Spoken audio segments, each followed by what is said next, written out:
족보, 낳고 얘기를 우리가 왜 들어야 하나요? 그리고 족보를 보다 보면 왜 애들은 엄마가 낳는데 아비가 난 것처럼 나오나요? 그리고 도대체 이건 왜 필요한가요? 족보 읽다 보면 무슨 의미인지도 모르겠고 재미도 없고요. 사실은 이름도 우리한테 막 친숙하지만은 않잖아요. 근데 족보 중요하거든요. 그리고 사실 의미를 좀 발견하고 읽어도 물론 재미없어요. 그래도 그냥 마냥 넘어가지는 좀 않을 것 같아요. 그럼 좀 물어볼게요. 족보는 사실은 성경에만 있는 게 아니라 이스라엘에만 있는 것도 아니고 사실 전 세계 어디에서나 발견되는 문헌이자 글 쓰는 방식이거든요. 족보요. 특히 우리나라도 뭐 속담이나 그냥 하는 말 중에 족보 얘기를 하잖아요. 어디 근본도 없는 것이 막 이런 뭐 또 욕설도 하고. 그러니까 우리나라에는 족보가 왜 있었습니까? 전 세계에 다 족보가 있었습니까?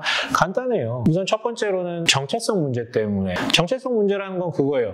사실은 족보가 모두에게 있었던 건 아니에요. 우리도 뭐 근본 없는 것 얘기할 때 막 족보 얘기를 떠올리는 이유는 족보가 있는 것이라는 것은 옛날부터 아주 귀한 집안이었고 일부러 그 기록을 남겨야 될 이유가 있기 때문에 족보라는 것들이 쭉 지금까지 내려온 거거든요. 근데 이제 평민 혹은 좀 하층민으로 있던 분들은 정체성이 그렇게 중요하지 않아요. 그냥 사회 기능으로서 그냥 작용만 하는 것이 중요했기 때문에 왕족과 귀족이 아닌 이상 역사와 흐름이 전혀 중요하지 않았다고요. 그래서 나중에 족보가 생긴 거예요. 나는 그냥 있는 존재가 아니라 근본이 있는 집안, 역사가 있는 집안, 정체성이 그냥 상놈이 아니라 양반이다. 뭐 이런 얘기를 하고 싶어서 그런 거죠. 성경의 족보도 마찬가지예요. 정체성, 즉 근원이 어디로부터 시작됐는지를 얘기해주고 싶어서. 두 번째 뭐요? 그 근원으로부터 지금에 이르기까지 어떤 역사적 흐름이 있었는지를 기억하기 위해서, 그 과정에 대해서 기억을 남기기 위해서 족보가 존재한다고요. 그래서 성경의 족보들이 되게 많이 나와요. 창세기에서도 모세오경 쪽에도 있고 신약에도 있고 한데 가장 방대하고 풍성하게 나오는 족보가 창세기 상에 나오는 족보거든요. 진짜 길어요. 사람들 이름을 다 넣을 기세로 엄청 분량이 많아요. 아담에서부터 시작을 해가지고 아브라함을 정점으로 해서 이제 쭉 가다가 야곱의 12아들 얘기하고 12아들로부터 파생된 그 어떤 부족의 이름들을 쭉 나열을 하거든요.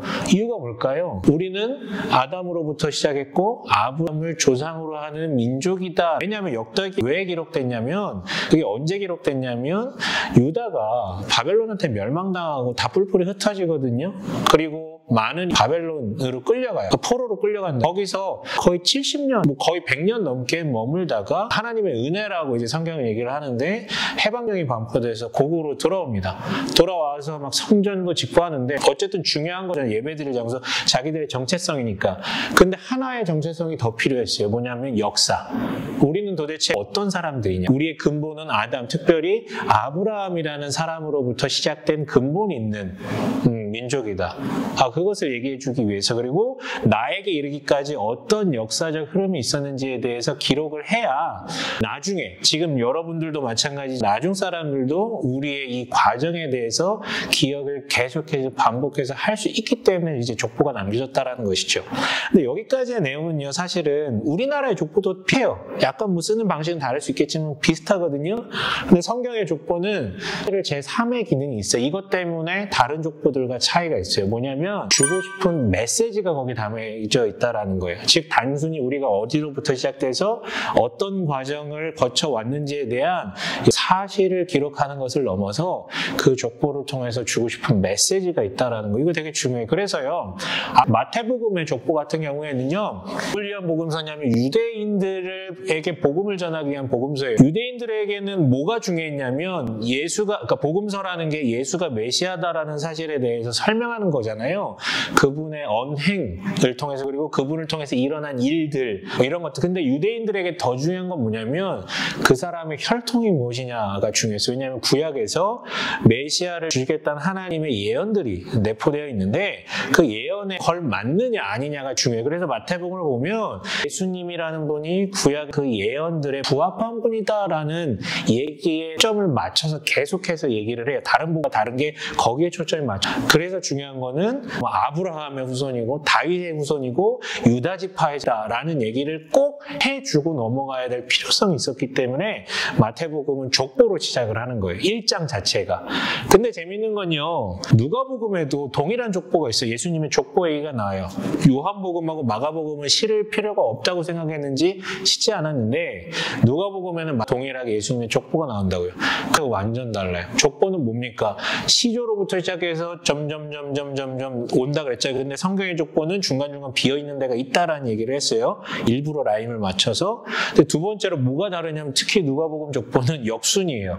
예수로부터 시작해서 쭉 올라가요. 중요한 것은 뭐냐면 누가복음의 특징이라 하면 누가복음 누굴 대상으로 쓰여진 복음서? 이방인들, 즉 유대적 배경, 구약에 대해서 이해가 거의 별로 없는 사람들을 위해서 쓰여졌거든요.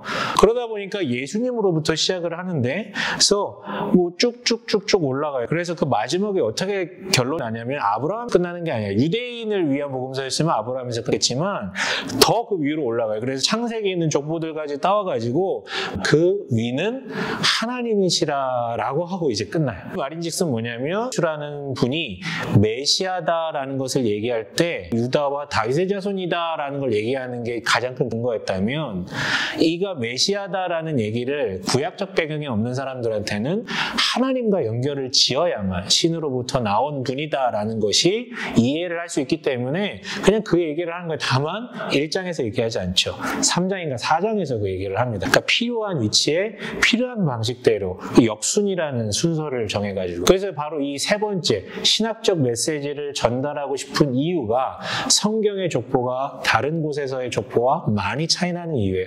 그래서 이거 구체적으로 들어가 보면 뭐 배열 순서 뭐 이런 것도 있어요. 설명한 마태복음, 갑자기 유대인들을 위한 복음서는 다말의 이름이 나오고 막 이런 어떤 여인들도 약간 부정한 다윗의 아내 뭐 이런 거, 그러니까 유다의 다윗의 아내, 우리아의 아내 바세바 이거 되게 좋지 않은 관계들이 다 얘기합니다. 왜냐면 분명히 그 자리로부터 나왔다는 것을 설명하기 위해서요. 여기까지가 족보의 역할이 물론 이거보다도 더 있을 수 있는데 기본적으로 이 세 가지 정도를 이해하시고 성경의 족보를 보셨으면 좋겠어요. 그런데 분명 재미없을 거예요.